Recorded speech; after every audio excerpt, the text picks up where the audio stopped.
दोस्तों, मैं आपको सुनाने जा रहा हूँ अपनी मंडली की नई सदस्या मीरा पुनीता कृष्णानी की लिखी कहानी फ्रैंकफर्ट की शामें। हाय मानसी। मानसी इस अनजान शहर में अपना नाम सुनकर एकदम से पलटी। सामने नीली जीन्स, स्पोर्ट्स शूज, सफ़ेद टी शर्ट पहने, बिखरे बाल और चेहरे पर एक बड़ी सी मुस्कान लिए एक आदमी खड़ा था। यू मस्ट बी मानसी, मैं शांतनु, कहकर उसने हाथ बढ़ा दिया। मानसी मुंबई से फ्रैंकफर्ट 9 घंटे की फ़्लाइट के बाद होटल पहुंची थी और लॉबी में ही खड़ी थी। वो मुंबई में एक बड़ी मल्टीनेशनल कंपनी में काम करती थी और एक प्रोजेक्ट के सिलसिले में 3 महीने के लिए फ्रैंकफर्ट आई थी। ऑफिस के पास ही एक होटल में उसके रहने का इंतज़ाम किया गया था। ये पहली बार था कि उसको एक दूसरे देश में काम करने का मौका मिला था। वो बहुत खुश थी, पर थोड़ी सी डरी भी, या शायद हिचक रही थी। नया काम, नई जगह, नए लोग। Hi Shantanu, yes I am Mansi, कहते हुए मानसी ने हाथ बढ़ा दिया। मैं न्यूयॉर्क ऑफिस में काम करता हूँ, बस अभी 1 घंटे पहले यहाँ पहुँचा हूँ। I am also in the same project that you've come for. Yes Shantanu, मुझे बताया गया था मुंबई ऑफिस में कि आप आएंगे न्यूयॉर्क से। Nice to meet you. आपको भी कमरा नहीं मिला क्या अभी तक? शांतनु का सामान वहीं देखकर मानसी ने पूछा। बस अभी अभी मिला है, कहकर शांतनु अपना ट्रॉली बैग खींचता हुआ चलने लगा। ज़रा सा आगे जाकर रुका और पलट कर बोला, अगर आप चाहें तो थोड़ा आराम करने के बाद लंच के लिए साथ में बाहर जा सकते हैं। मानसी अचानक इस निमंत्रण के लिए तैयार नहीं थी। वो कुछ कहती तभी शांतनु बोला, आज संडे है तो यहाँ जर्मनी में बाज़ार और दुकानें बंद रहती हैं, पर रेस्टोरेंट और कैफ़े खुले हैं। ओके, ठीक है, आप अपना रूम नंबर बता दीजिए, मैं थोड़ी देर के बाद आपको कॉल करती हूँ। शांतनु अपना रूम नंबर बताकर चला गया और मानसी भी थोड़ी देर में रिसेप्शन से अपने कमरे में आ गई। दोपहर में मानसी और शांतनु माइन नदी के सामने एक कैफ़े में बैठे थे। माइन जर्मनी की बड़ी नदियों में से एक है। ये शहर की सबसे ज़्यादा चहल पहल वाली जगह थी। सितंबर के संडे की दोपहर थी। सूरज तेज चमक रहा था, पर हवा में हल्की सी ठंडक थी। साफ नीले आसमान में हवाई जहाज़ों ने ढेरों आड़ी तिरछी लकीरें खींच रखी थीं। नदी के किनारे कई लोग जॉगिंग कर रहे थे या साइकिल चला रहे थे। नदी के ऊपर फ्रैंकफर्ट का सबसे पुराना ब्रिज पर्यटकों से भरा हुआ था। एक गिटारिस्ट वहीं पास में गिटार बजा रहा था। मानसी मुस्कुराते हुए, हवा से उड़ते हुए, अपने बालों को समेटते हुए इस रूमानी माहौल का मज़ा ले रही थी। मैं प्रेट्ज़ल ब्रेड लूँगा कॉफ़ी के साथ, यहाँ की स्पेशलिटी होती है। तुम क्या लोगी? शांतनु मेन्यू देखते हुए बोला तो मानसी का ध्यान उसकी तरफ गया। ओके, मैं भी वही लेती हूँ। पहले तो कभी नहीं खाई, पर लेट्स ट्राई। फिर थोड़ा रुक कर बोली, ये कितनी सुंदर जगह है ना, सो लाइवली एंड वाइब्रेंट। शांतनु को अपनी तरफ मुस्कुराते देखकर वो झेंप कर धीरे से बोली, सॉरी, तुम तो न्यूयॉर्क में रहते हो, तो तुम्हारे लिए तो ये सब नया नहीं होगा। यूरोप तो मैं भी पहली बार ही आया हूँ। अमेरिका से ज़्यादा सुंदर है। यहाँ का आर्किटेक्चर ना बिल्कुल अलग एंटीक लुक देता है शहर को। कितना भी मॉडर्न हो जाए, पर ओल्ड शाम की बात ही कुछ और है। मानसी इस अनजान देश में घूमते हुए एक अलग सा आत्मविश्वास महसूस कर रही थी। वो तैयार थी कुछ नए अनुभवों को समेटने, कुछ नए आसमानों में उड़ने के लिए। खाने के बाद दोनों पर्यटकों की भीड़ में शामिल हो गए और चलते चलते फ्रैंकफर्ट्स के सारे टूरिस्ट स्पॉट देखने लगे। Old bridge, Romer, cathedral, euro sign. Mansi मन ही मन सोच रही थी कि अच्छा किया जो उसने स्पोर्ट्स शूज पहने थे। पूरा शहर पैदल ही घूमने में मजा था। ये फ्रैंकफर्ट का ओल्ड टाउन है। रोमर से गुजरते हुए शांतनु बता रहा था, यहाँ की सारी बिल्डिंग्स ना वर्ल्ड वॉर के टाइम बर्बाद हो गई थी। इन्होंने वॉर के बाद इसको फिर से पहले जैसा बनवाया। जर्मनी के हर शहर में ओल्ड टाउन को बड़ी खूबसूरती से सजा के बहुत सहेज के रखा गया है। दे वैल्यू द हिस्ट्री। शांतनु आया तो पहली बार था फ्रैंकफर्ट में, पर हर जगह की पूरी जानकारी थी उसको। सब रिसर्च कर चुका था और मानसी को हर जगह का इतिहास बताता चल रहा था। कैथीड्रल से गुजरते हुए एक शादी होते देखकर मानसी वहीं ठहर गई। कितनी प्यारी लग रही है ये दुल्हन इस वाइट गाउन में, कहते हुए मानसी कुछ मिनटों के लिए रुककर उस शादी की विधि को देखने लगी। हाँ, मेरी फियांसी को भी ऐसी शादियाँ बहुत पसंद हैं। उसका बस चले तो वो ऐसे ही शादी करे। तो कर लो, किसने रोका है? क्या इंडियन पेरेंट्स को नहीं जानती तुम? कौन मानेगा? वो भी इंदौर में। तुमको कैसी शादी करनी है? सिंपल, ज़्यादा भीड़ नहीं, सिर्फ कुछ करीबी दोस्त और परिवार। तुम्हारी शादी कैसी हुई थी? मानसी के गले में मंगलसूत्र देखकर शांतनु पूछ बैठा। बिल्कुल भी सिंपल नहीं थी। खूब सारा नाच गाना, बहुत सारे मेहमान, सारे रस्मों रिवाज। रस्मों रिवाज मानती हो? हाँ, मुझे लगता है हमारी शादियों में सारे रस्मों रिवाज ना पूरे परिवार को इकट्ठा करके एक साथ जश्न मनाने के लिए बनाए गए हैं। किसी रस्म में मामा होने चाहिए, किसी में जीजा, कहीं बुआ। इसी में तो मजा है। मानसी हंसते हुए बोली। तुम्हारी लव मैरिज थी या अरेंज्ड? अरेंज्ड, पर मैं आलोक को थोड़ा जानती थी पहले से। वो कॉलेज में मेरे सीनियर थे, पर तब ज्यादा बात नहीं हुई थी। काफी सीरियस लगते थे। कहते हुए मानसी हंसती। और ऐसा कोइंसिडेंस हुआ कि हम फिर मिले, जानते हो कहाँ? ऑनलाइन शादियों वाले पोर्टल पे।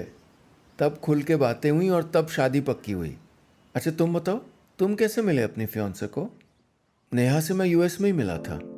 इस जॉब से पहले वाली कंपनी में हम साथ काम करते थे, तब से साथ ही हैं। शाम होते होते मौसम में ठंडक थोड़ी बढ़ गई थी।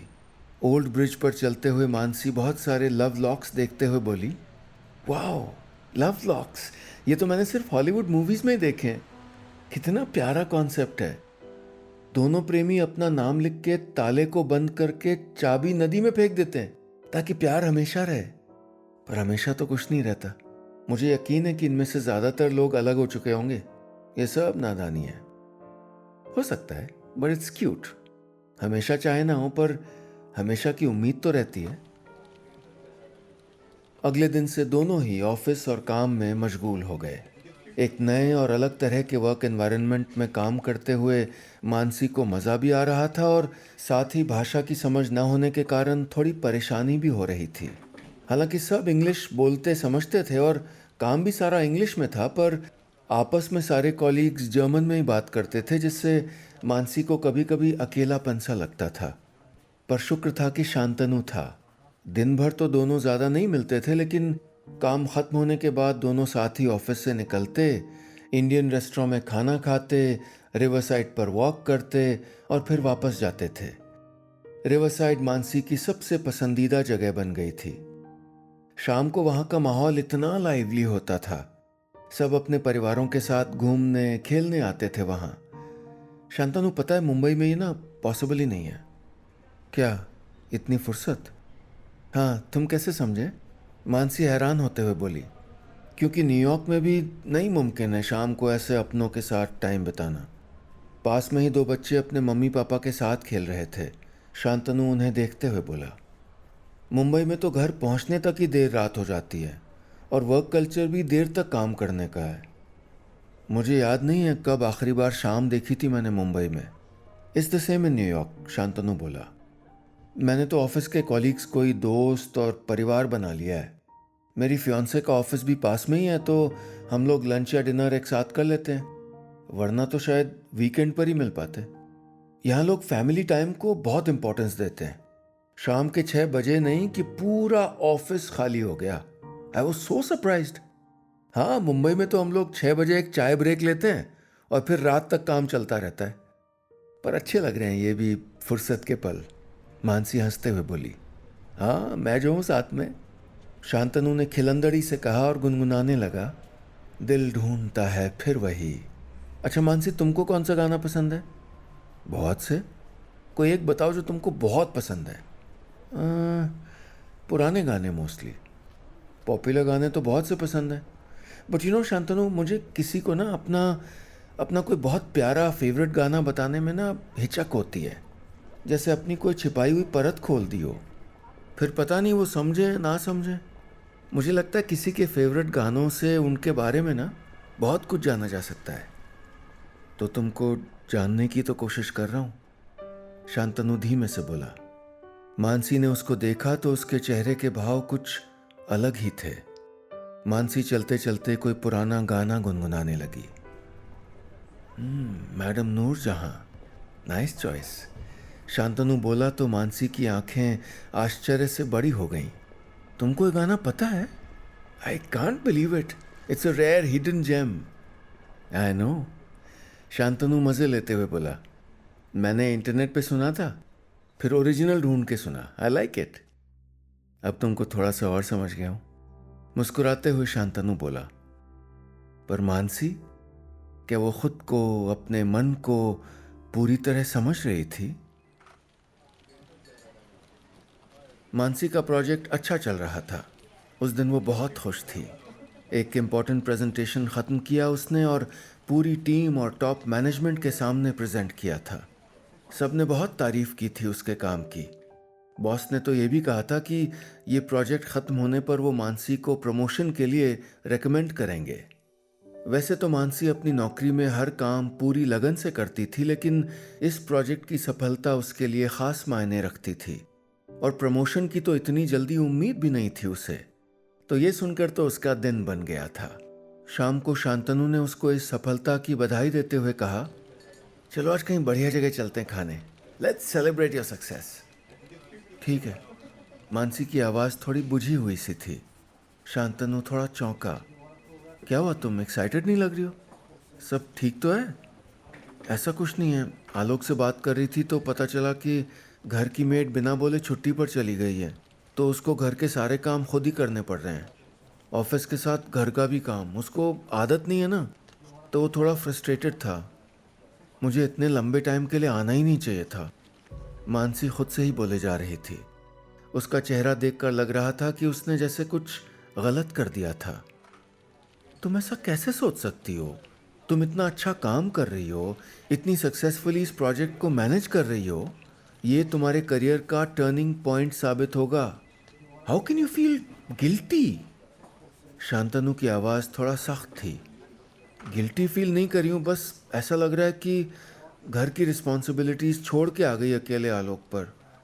वो भी तो मेरा काम है, पर ज़रूरी तो नहीं ना कि हर काम हर समय एक साथ पूरे परफेक्शन के साथ करो। तुम औरतें ऐसा क्यों सोचती हो कि सारी जिम्मेदारियां एक साथ बिल्कुल परफेक्टली निभानी है? कभी कुछ रह गया तो भी it's okay, after all you human. घर का काम हस्बैंड्स का भी काम है। पर गलती तुम्हारी भी नहीं है, हमारे यहाँ ना औरतों को कंडीशन ही ऐसा किया गया है। शांतनु ने कहा तो मानसी चुप हो गई। कुछ पल की चुप्पी के बाद शांतनु ही बोला, आज तुम अपनी सक्सेस सेलिब्रेट करो और इस खुशी में खुश हो। खुद को जरा सी और इम्पोर्टेंस दो। Give yourself the credit you deserve. घर कल संभाल लेना। मानसी का मन थोड़ा हल्का हो गया था ये सुनकर। हाँ, पर अब कहीं बढ़िया जगह जाने के लिए देर हो गई है। आगे सड़क पे एक क्रेप का स्टॉल है, चलो वो खाते हैं। फिर वापस पहुंच के तुम कॉफ़ी बनाना, अच्छी बनाते हो। हंसती हुई मानसी आगे चल दी। मानसी और शांतनु काफ़ी करीब आ गए थे और अब ज़्यादातर समय साथ ही गुजारते थे। अब ठंड का मौसम शुरू हो चुका था और शाम को अंधेरा जल्दी हो जाता था। एक बार बर्फ पड़ जाती तो कितना अच्छा होता। मैंने कभी स्नोफॉल नहीं देखा। मानसी ने एक दिन शाम को चलते हुए अपने गले पर ऊनी शॉल कसते हुए कहा, बर्फ तो यहाँ जनवरी में ही पड़ती होगी। हम लोग तो दिसंबर की शुरुआत में ही वापस चले जाएंगे। ओह, फिर तो मुश्किल ही है। मानसी की आवाज़ में हताशा थी। क्या पता कोई चमत्कार ही हो जाए। तुम चमत्कार की बात कर रहे हो? Do you even believe in miracles? Shantanu रुककर मानसी की तरफ मुड़कर खड़ा हो गया और उसकी आंखों में आंखें डालकर बोला, ये जो हम दोनों इस वक्त यहाँ हैं ना, हमारा यहाँ मिलना, ये बॉन्डिंग, ये चमत्कार ही तो है मेरे लिए। So yes, I believe in miracles. Mansi कुछ पलों के लिए वहीं खड़ी खड़ी शांतनु को आगे जाते हुए देखती रही और अपने मन को पिघलता हुआ महसूस करती रही।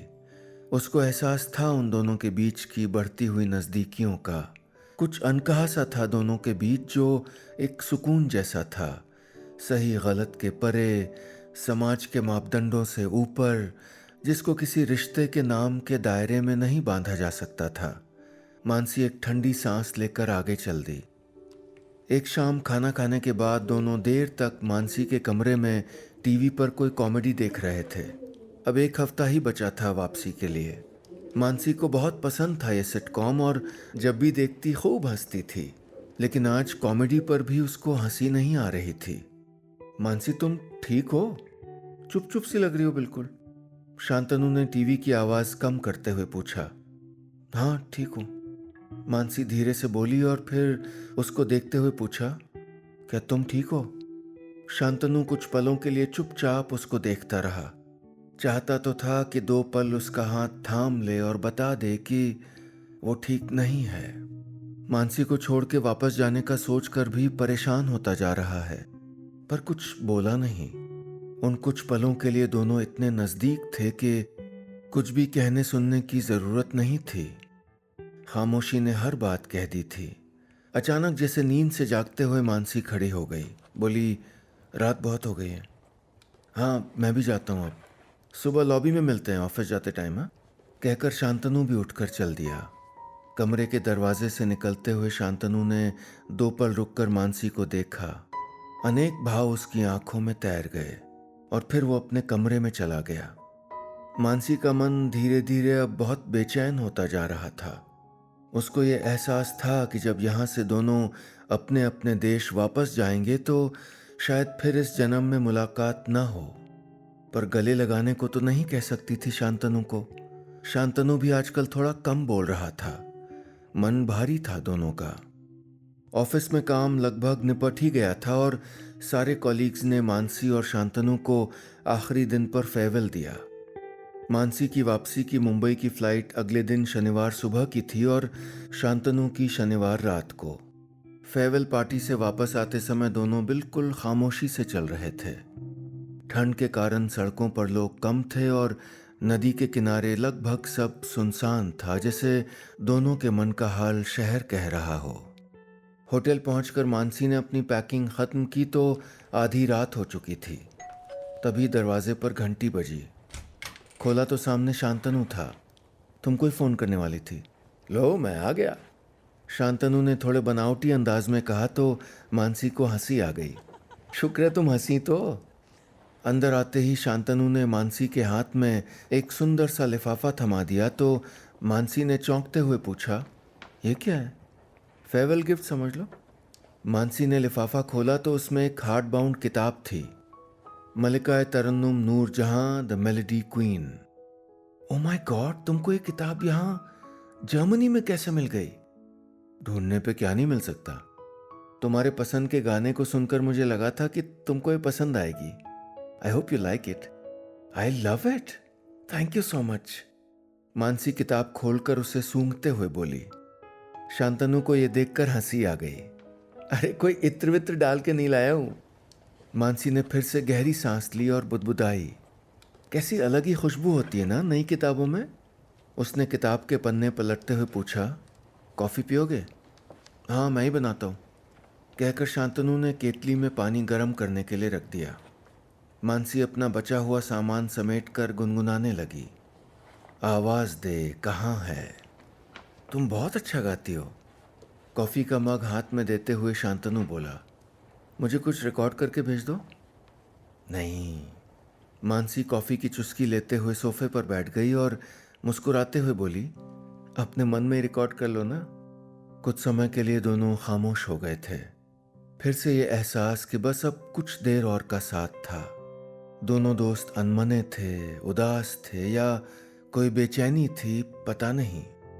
शायद ऐसी भावनाओं को नाम देना मुश्किल होता है। मानसी, हम फिर मिलेंगे? मानसी कुछ देर चुप थी ये सवाल सुनकर। कितनी दफा उसने खुद से ये सवाल किया था, क्या वो दोनों कभी फिर मिल पाएंगे? इट्स अनलाइकली, मानसी ने कहा तो उसकी आवाज धीमी थी। हम दोनों के रास्ते बहुत अलग हैं, पर मैं बहुत खुश हूं कि हम मिले। पर बस इतना ही था हमारा साथ। मानसी अब अपनी आंखों में तैरते आंसू और नहीं रोक सकी। शांतनु ने मानसी को गले से लगा लिया। मैं तुमको बहुत याद करूंगा। You'll always be very special to me. Mansi उसके सीने पर सर टिकाकर रो पड़ी। दोनों बहुत देर तक यूं ही एक दूसरे के गले लगे रहे और एक दूसरे के एहसास को समेट लेना चाहते थे, हमेशा के लिए। गले लगे हुए ही मानसी शांतनु के कान में धीरे से बोली, शांतनु मुझे पता है, कहकर शांतनु ने खिड़की की ओर इशारा किया। देखो, मिरेकल। बाहर आसमान से गिरती हुई बर्फ के हर तरफ एक सफेद चादर सी बिछ रही थी। बस इतनी सी थी ये कहानी।